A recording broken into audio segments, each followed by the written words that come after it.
What's up, learners? I hope that everyone is okay and very updated. But from now, I would like to expose a game on you, so let's play a game. I call it Choose One. So the mechanics will be, there are two doors to choose from in each question. One of them contains the door of points and one of them contains the door of consequences. P.S. You must choose wisely because being wise is the key to success.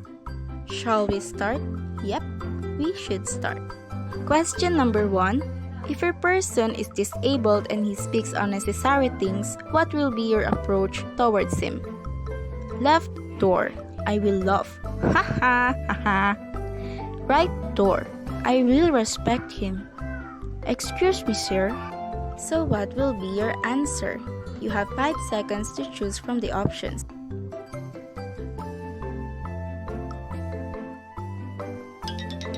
Great! So your answer will be respect him. You earn 260 points with that.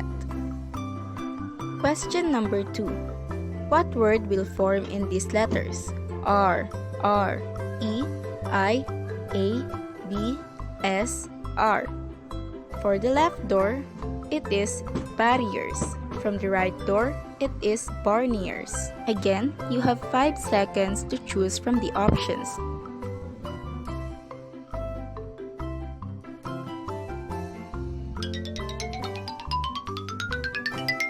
Nice try! The answer is barriers. You earned 520 points with that. And for the last question, or the question number 3, answer this riddle in the comment section, and I hope that everyone will participate. What can you catch but never throw? For the left door, a code. And for the right door, wisely. You have 5 seconds to choose from the option, and the answer must be placed in the comment section. Good luck! As we gather in today's lecture, we were going to familiarize the common barriers of communication. For the objective, I aim that at the end of the lesson, every listeners and audiences will know and determine the barriers of communication and how we will conquer it. An effective communication in the workplace is not always straightforward, and barriers can easily get in the way. They cause messages to become distorted, subsequently leading into confusion, misunderstanding, and even offense in some cases. In today's lecture, we will discuss barriers to workplace communication and how to overcome them. But first, let us give the terminologies of the word barrier and communication. Barriers are considered as the hindrance to cause something in delay, wherein delays are the enemies of the communication, and as a result, the communication will be interrupted and will be dull for the listeners. Example, in a speech, if the speaker has the hesitation to use some words, the listeners will not understand whether the message conveyed is right. Next is the communication. Communication defined as the process of imparting or an exchange of informations. We are familiar with this, and in Tagalog or in a Filipino word, it is commonly called as komunikasyon, an act of interaction between two or more people. So that if we combine these two together, it will give us the reason of the barriers of communication are considered as the cause why misunderstanding in an interaction occurs in a workplace, meaning it is the hadlang. Ito yung pumipigil in terms of conveying information. However, in communication, we have these two types, the formal and informal communication. Formal communication. It is the communication that takes place through the various official communication channels within the organizational chart, as it may occur between a superior and a secondary employee, or between an employee and a manager, or between employees managers with each other, and these communicators can be verbal or written and are often recorded and saved.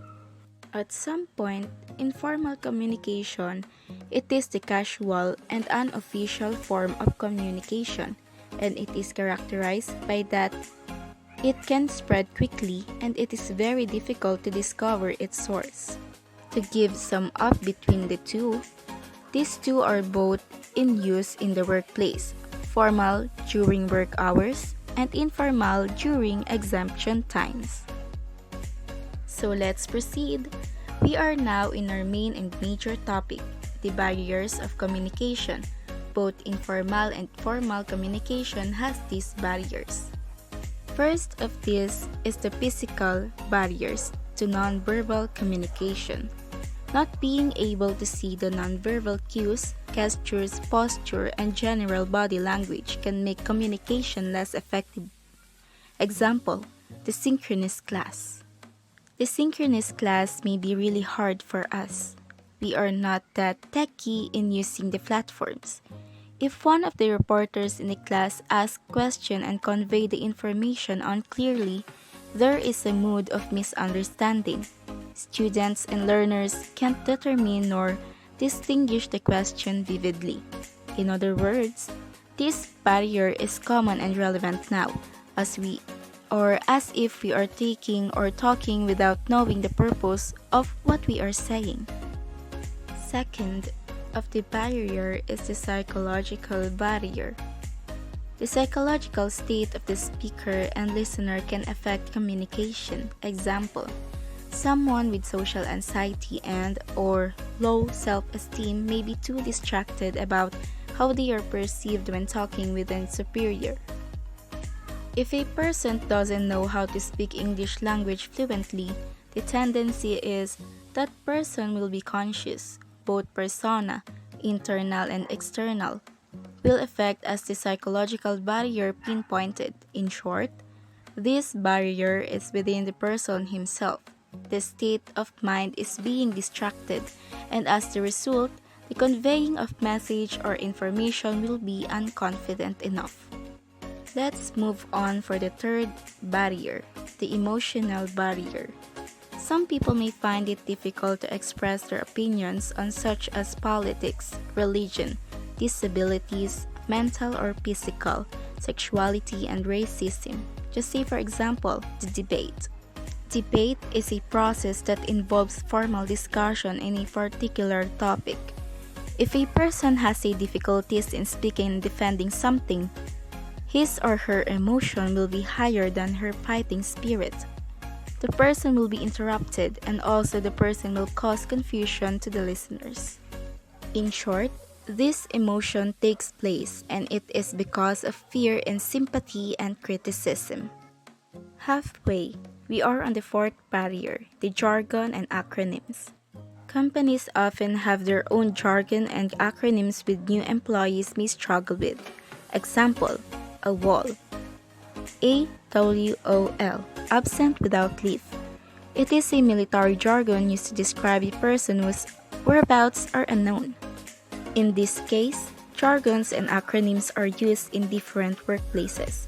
This causes misunderstanding to the employees, especially if they are new in the field. They will not understand the highly used meanings between the words that they are disseminating.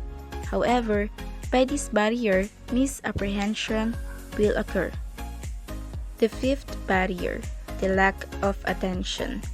It happens when the listener is not interested and distracted to the person speaking. Example, chit-chats or chika minute. This is a serious matter. Chit-chats will never be gone in our lives. Gossips are everywhere. Somehow, it is a very negative and most type of barrier in an effective communication. If your listeners are not interested in your topic, communication will not be formed. In a classroom, if two of the students are chit-chatting in each other, the lecture that the teacher taught will not be effective because information and details will not be retained in their minds. Oh yes, we are in our sixth barrier, the differences in languages. Language differences between the speaker and the listeners. Example, a newly hired call center agent. Different people are calling customer service to seek more help or some help. In some instances, we have different languages to fond of. Most of us are not bilinguals. nor multilinguals. We are only know our national language, which is the Filipino language. Some colors are from Cebu. In other country, such as Korea. If that case happens to a person that is not multilingual, there is a tendency that they will not form miscommunication or they will form miscommunication. And by that, barrier communication will not be formed. And last one. 7. The cultural differences. Cultural barriers can interfere with communication in a variety of ways. Example, company's culture. If your company has different culture as yours, as an employee you will adjust because majority of them will belong in that specific culture. However, if you did not adjust yourself, you will never familiarize things out of the line of your culture. And as a result again, there will have a lack of understanding in both parties. And yep, we're done. To give conclusion, to communicate effectively in the workplace, you need to be aware of these barriers and try to overcome them. Developing empathy can be particularly helpful for this, as it's easy to get frustrated at the other person involved in the conversation, thus reducing the quality of the communication. Empathy increases your patience, which allows you to be thoughtful and come up with the solutions in an effective and calm manner. Thank you for listening, and I hope that you enjoy our topic.